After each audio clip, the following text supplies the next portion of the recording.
எல்லாருக்கும் வணக்கம். நாம இன்னைக்கு ஆதி சங்கரர் இயற்றிய அன்னபூரணா ஸ்தோத்திரம் பத்தி தான் ஆழமா பார்க்க போறோம்.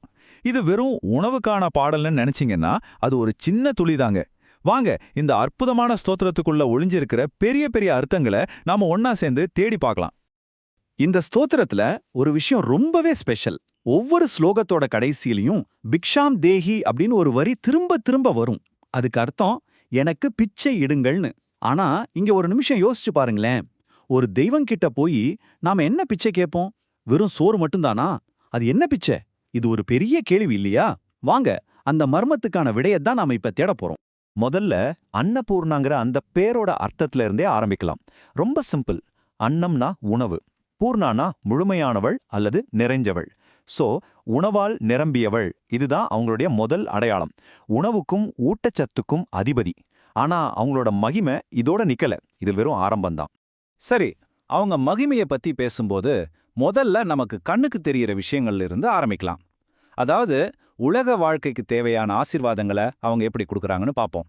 அந்த பௌதீக செழிப்பை எப்படி வாரி வழங்குறாங்கன்னு தெரிஞ்சுக்கலாம் வாங்க. அடடா, இந்த ஸ்தோத்திரம் அவளோட அழக வர்ணிக்கிற விதமே தனி அழகுங்க. பலவிதமான ரத்தினங்கள், பழப்பழக்கிற தங்க ஆடைகள், முத்து மாலைகள்னு அவளோட தோற்றமே செல்வச் செழிப்போட ஒரு பிரகாசமான வடிவமா இருக்கு. சும்மா இதை கேட்கும்போதே நம்ம மனசுக்குள்ள ஒரு அற்புதமான காட்சி அப்படியே விரியுது இல்லையா? அவங்க அழகு வெறும் தோற்றத்துல மட்டும் இல்லைங்க, அவங்க கொடுக்கற அருளையும் பாருங்க. பக்தர்களுக்கு என்ன வேணும்? மகிழ்ச்சி, தைரியம், நல்ல அதிர்ஷ்டம், இது எல்லாத்தையுமே அள்ளி கொடுக்கறாங்க. இதனால தான் அவங்க நம்ம அன்றாட வாழ்க்கையோட ரொம்பவே நெருக்கமான ஒரு தெய்வமா பார்க்கப்படுறாங்க. சரி, வரம் கொடுக்கிற ஒரு கருணை தெய்வம்னு மட்டும் அவங்கள நினைச்சிட வேண்டாம். அன்னபூரணிக்கு இன்னொரு சக்தி வாய்ந்த முகம் இருக்கு. அதைத்தான் நம்ம இப்ப பார்க்க போறோம். ஒரு பிரபஞ்ச பாதுகாவலரா, ஒரு மகாராணியா அவங்க எப்படி இருக்காங்கன்னு பார்க்கலாம் வாங்க. இந்த ஸ்தோத்திரம் முழுவதுமே அவங்கள காசி புராதீஸ்வரின்னு தான் சொல்லுது. அப்படின்னா காசி நகரத்தின் ராணி. அவங்க அந்த புனித நகரமான காசி அவங்களுடைய நேரடி ஆடிகைக்கு கீழே இருக்கிற ஒரு இடம். இங்க ஒரு முக்கியமான விஷயத்த நாம கவனிக்கணும். அவங்க பாதுகாப்புங்கிறது ரெண்டு விதமானது. ஒன்னு, நமக்கு வெளிய 3 உலகங்களையும் தன் சக்தியால பாதுகாக்கறாங்க. இன்னொன்னு, நமக்கு உள்ள, ஆமா, நம்ம மனசுக்குள்ள இருக்கிற எதிரிகள் இருக்காங்களே, ஆசை, அகங்காரம், கோபம்னு, அதையும் அவங்க அழிக்கிறாங்க.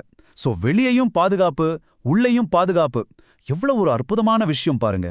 வெறும் உலகத்தை பாதுகாக்கிற ஒரு சக்தியா மட்டும் இல்லாம அதையும் தாண்டி ஞானத்துக்கும் மெய்ஞானத்துக்கும் மூலமா அவங்க எப்படி இருக்காங்கன்னு பார்க்கலாமா? சொல்லப்போனா நாம இப்ப இந்த ஸ்தோத்திரத்தோட உச்சக்கட்டத்தை நோக்கி பயணிக்க போறோம். அதாவது வேதங்கள் மாதிரி பெரிய பெரிய புனித நூல்கள் எல்லாம் இருக்கு இல்லையா? அதுல இருக்கிற ஆழமான உண்மைகளை புரிஞ்சுக்கிறதுக்கு அவளோட அருள் ஒரு திறவுகோல் மாதிரி. அந்த சாவி இல்லாம நாம அந்த ஞான புதையலை திறக்கவே முடியாது. இன்னும் ஒரு படி மேல போனோம்னா, யார் உண்மையிலேயே ஞானத்தை தேடுறாங்களோ அவங்களுக்கு இந்த பிரபஞ்சமே எப்படி இயங்குதுங்கிற ரகசியத்தை அவங்க புரிய வைப்பாங்களாம். இந்த மொத்த படைப்புக்கு பின்னால இருக்கிற அந்த தெய்வீக விளையாட்ட, அந்த காஸ்மிக் பிளேவை நமக்கு காட்டுறாங்க. நம்ம எல்லாருடைய ஆன்மீக பயணத்தோட கடைசி இலக்கு என்ன? மோக்ஷம், அதாவது விடுதலை.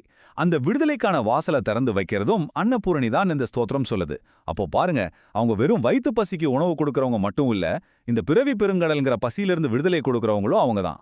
சரி, இப்போ நாம சுத்தி வளைச்சு மறுபடியும் ஆரம்பிச்ச இடத்துக்கே வர்றோம். ஆரம்பத்துல ஒரு கேள்வி கேட்டோம் இல்லையா, அந்த பிச்சை என்னன்னு. இப்போ அந்த மர்மத்தை உடைக்கிற நேரம் வந்தாச்சு.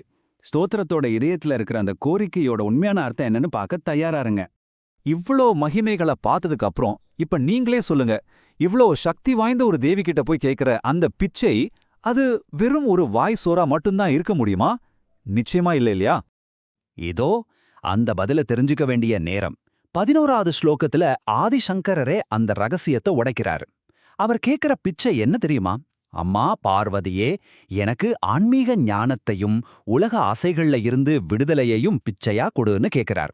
அடடா, அப்போ இங்க கேட்கறது வயித்து பசிய போக்குற உணவு இல்ல, நம்ம அறியாமைங்கிற பசிய போக்குற ஞானம். அதுதான் உண்மையான பிச்சை, உண்மையான உணவு. இப்போ நாம இந்த விளக்கத்தோட இறுதி பகுதிக்கு வந்திருக்கோம். இந்த ஸ்தோத்திரத்தோட கடைசி ஸ்லோகம் நமக்கும் இந்த பிரபஞ்சத்துக்கும் இருக்கிற உறவை ஒரு முழுசா புதிய கோணத்துல நமக்கு காட்டப்போகுது. வாங்க பார்க்கலாம். கடைசி ஸ்லோகம் ஒரு பிரகடனத்தோட ஆரம்பிக்குது. வரி, என் தாய் தேவி பார்வதி. யோசிச்சு பாருங்க, எவ்வளவு எளிமையான வரி, ஆனா எவ்வளவு ஆழமான அர்த்தம். அந்த பிரகடனத்தோட அடுத்த வரி, என் தந்தை தேவன் மகேஸ்வரன். அப்போ நம்மளோட தாய் தந்தை யாரு? இந்த பிரபஞ்சத்தையே இயக்குற அந்த தெய்வீக சக்திகள் தான்.